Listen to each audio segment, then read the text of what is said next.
All right, let's get into it. Today we're looking at a really powerful book called Moms Who Feel Everything. This is for the mothers out there who are navigating a world that just wasn't built for their kids, the moms who are carrying this invisible but incredibly heavy weight every single day. If that sounds like you, if you're that mom, then just know this explainer is for you. Think of it as a mirror, a permission slip, and maybe even a little bit of armor for the journey you're on. And let's just get this out of the way right at the start, because it's the most important thing to hear. This journey you're on, it is not a measure of failure. Not at all. It's the very process of you becoming stronger, wiser, and so much louder in all the ways that truly matter. So where does this all begin? Well, the book starts by talking about something it calls the shift. This is that moment. Sometimes it's quiet, sometimes it hits you like a ton of bricks, but it's when you realize the path of motherhood you're on, it's going to be different from the one you pictured. And to be clear, this isn't about losing your child. It's about losing a preconceived notion. It's like the script you were handed for your life suddenly gets torn up. And it's in that moment you realize, okay, I have to write my own. And you can really feel the difference here. The before feels simple, right? Predictable, safe. But the after, yeah, it's heavier, for sure, but the book uses this amazing word, holier. It's a landscape you now have to navigate, not with a map, but with a whole lot of courage. So here's the big reframe. This isn't an ending. It's actually a beginning.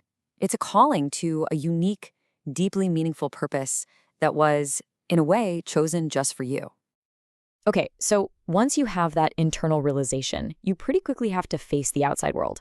So we're shifting now from that inner change to the outer battles, in doctor's offices, therapy sessions, and especially in schools.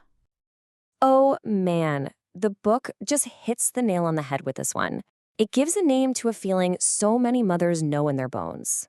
That an IEP meeting, where it feels like your child's entire future is on the table, isn't just a meeting. It feels like a war room. And this is the mindset shift you have to make. The system, yeah, they've got the bureaucracy, the jargon, the endless forms, but you hold the truth.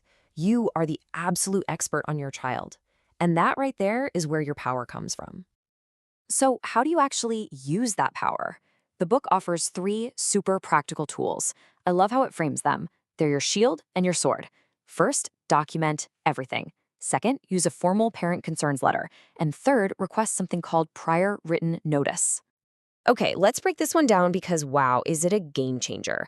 When the school says no to something you've asked for, you can request this document. It basically forces them to put their reason for saying no in writing, on a legal document. It creates a paper trail and holds them accountable.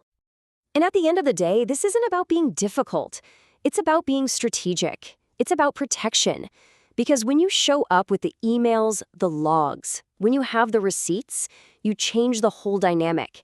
You become a force they really can't ignore or underestimate. Now, fighting all those battles, it takes a toll, right? A huge one. So this next section goes inward to focus on survival. And it's all about reframing that exhaustion you feel, seeing it not as a personal failure, but as evidence of the massive load you are carrying. And this is such a critical distinction.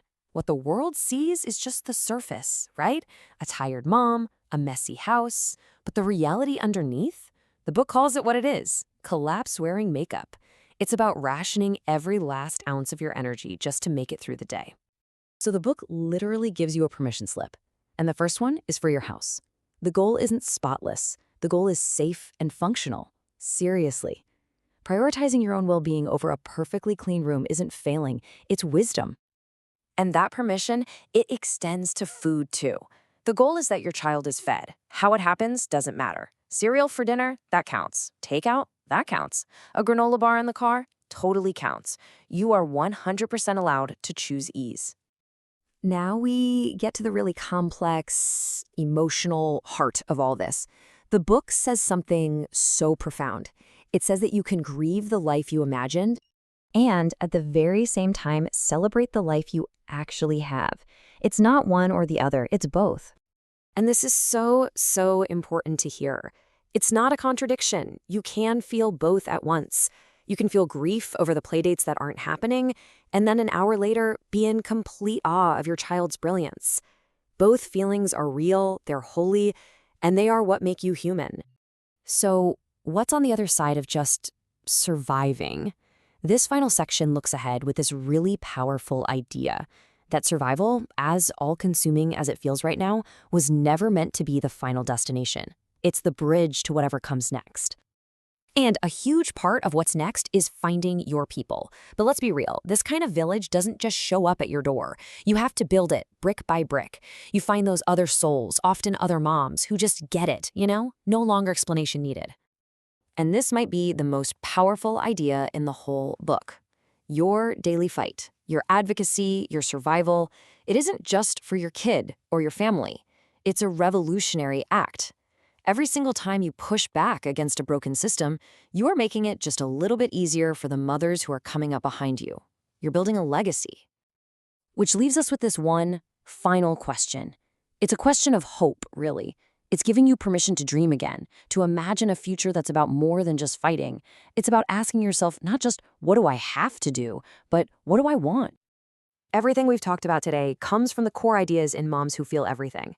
It's really more than a book. It's like a survival kit, a field manual, and a movement all rolled into one. And it's a powerful, powerful reminder that you are not alone in this.